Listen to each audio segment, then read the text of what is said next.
अनशन स्थगित क्यों कर रहे? क्या इरादा क्या था कि बसेस निकालनी थी, वो एक एजेंडा था आपका, कर्मचारियों को पगार देना था वो एजेंडा था, या आपको इस ठेकेदारों को रद्द करना था? क्या इरादा क्या थी? तो आप भी लोगों के द्वारा चुने गए नेता हैं और आपके ऊपर भी एक नेता है, क्या उनसे आप ये नहीं कह सकते कि इन कर्मचारियों के साथ न्याय करें?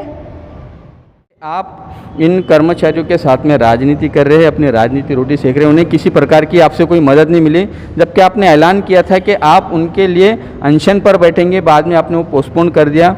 उस वक्त में उसको न्यायालय जाने का मौका मिला और न्यायालय से ऑर्डर भी आ गया। क्या कहेंगे, आपका इस पूरे सिनेरियो में जो रोल था, तो कहीं ना कहीं एक राजनीति रोटी भी सेकते हुए दिखाई दे, क्या कहेंगे आप?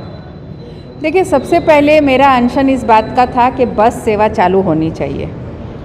बिल्कुल मैं कर्मचारियों के पक्ष में हूँ, लेकिन ये कर्मचारी मनपा के नहीं हो के ठेकेदारों के हैं और आज भी मैं उनके साथ खड़ी हूँ कि उनके 6 महीने के जो पगार नहीं है वो उन्हें मिलने चाहिए। लेकिन बस सेवा चालू करने के लिए अनशन का मेरा जो ऐलान था, मेरे पास कमिश्नर जी ने के लिखा हुआ लेटर भेजा हुआ है कि आप प्लीज़ अनशन इस कोविड काल में अभी ना करें, हम 2-3 दिन में बस सेवा शुरू कर रहे हैं। देखिए, बस सेवा किससे शुरू करनी है ये मेरा विषय नहीं है।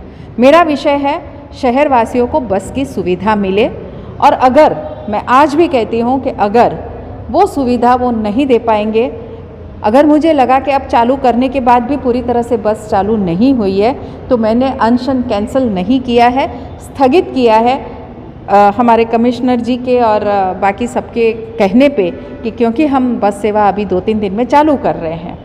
उनका राइटिंग लेटर है मेरे पास और मुझे नहीं लगता कि शहर वासियों के लिए मुझे कोई राजनीति करनी पड़े। मैं उनके हित के लिए सोचूंगी और हमेशा सोचूंगी, और उसमें कोई भी राजनीति ना होते हुए ट्रेन बंद है, बाकी सबके पास अपने व्हीकल्स नहीं होते, तो एक बस साधन है जहां लोग आते जाते हैं। ऑफिसेस चालू हो चुकी है और उनको बस भी ना मिले, ट्रेन भी ना मिले, तो आप सोचिए उनका जाना आना कितना मुश्किल हो सकता है।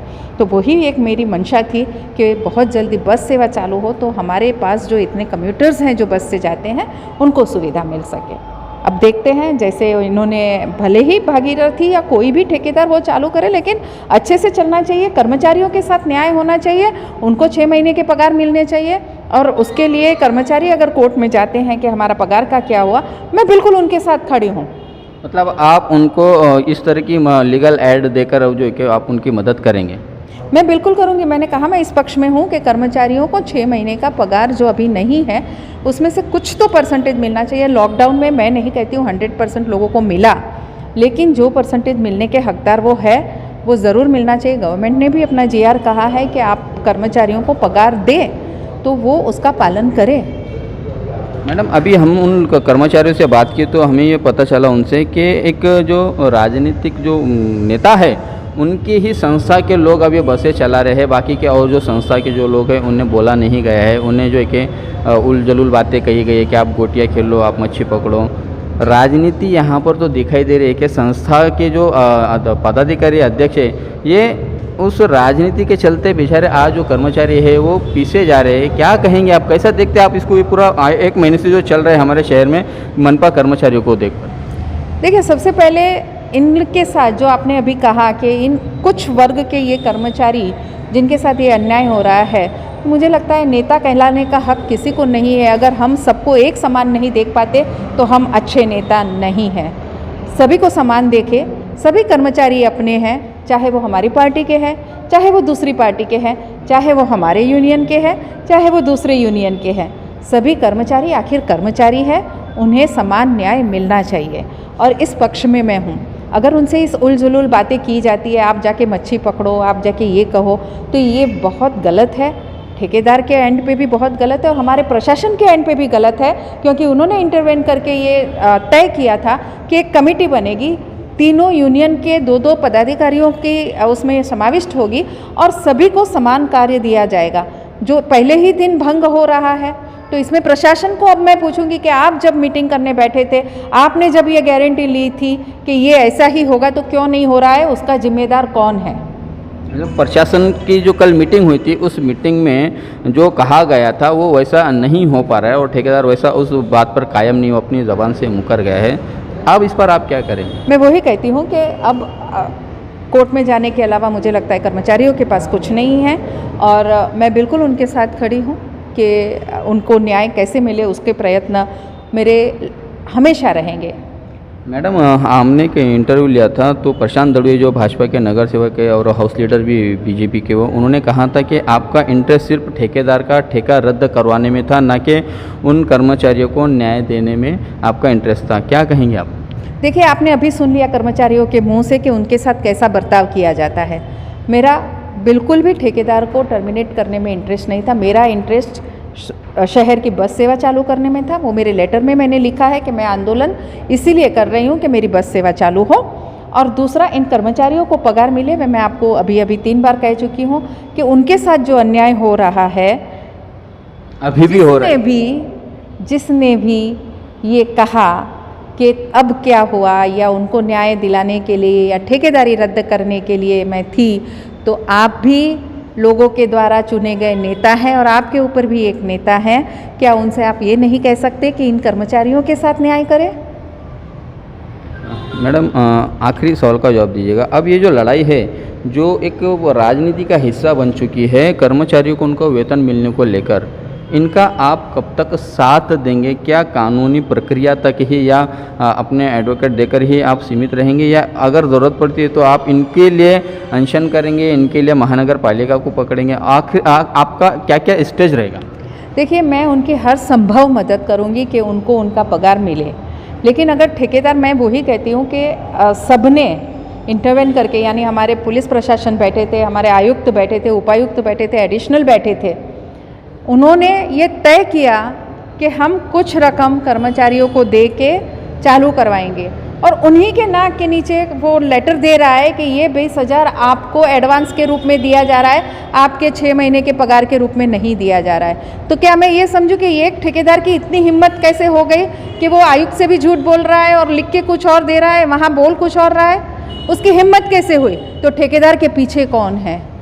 परिवहन समिति ने वापस से उस निर्णय को चैलेंज किया है। जिस ठेकेदार को टर्मिनेट किया गया है और लीगल कारण दे के टर्मिनेट किया गया है, वो क्लॉज है हमारे पास कि आयुक्त को अधिकार है, अगर ऐसा होता है हमारे शहर में, तो वो 481 के तहत ठेकेदार को निलंबित कर सकते हैं, उनको सजा रद्द कर सकते हैं, उनको टर्मिनेट कर सकते हैं। लेकिन उसके बावजूद परिवहन समिति ने उसी ठेकेदार को, जिसने इन कर्मचारियों के साथ इतना बड़ा अन्याय किया है, उसी ठेकेदार को काम वापस दिलाने की मांग क्यों की?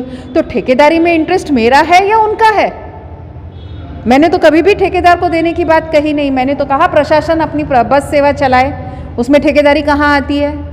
तो ये ठेकेदारी में इंटरेस्ट किसका है, ये लोगों को साफ दिख रहा है, मुझे कहने की ज़रूरत नहीं है।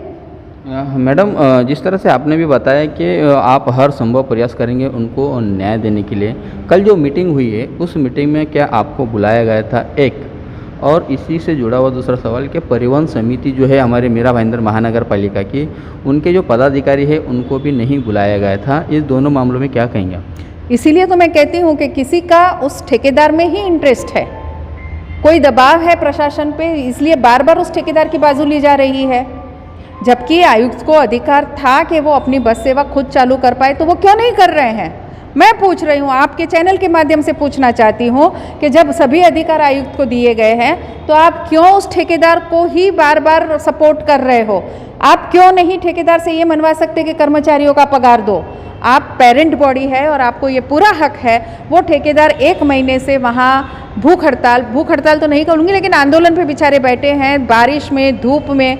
क्या उनकी तरफ आयुक्त का फर्ज नहीं बन रहा है? उनको न्याय नहीं दिलाना है? उनको पेरेंट बॉडी है।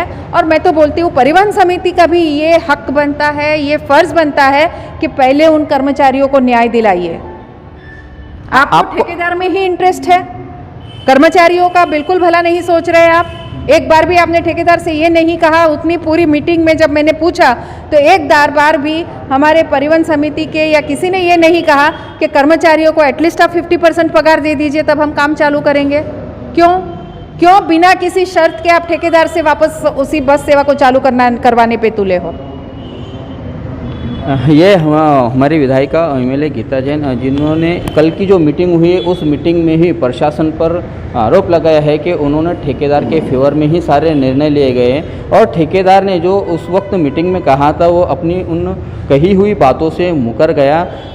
कुल मिलाकर ये पूरा मामला और पेचीदा होता जा रहा है कि अब सबसे बड़ा सवाल कि उन कर्मचारियों के वेतन का क्या होगा।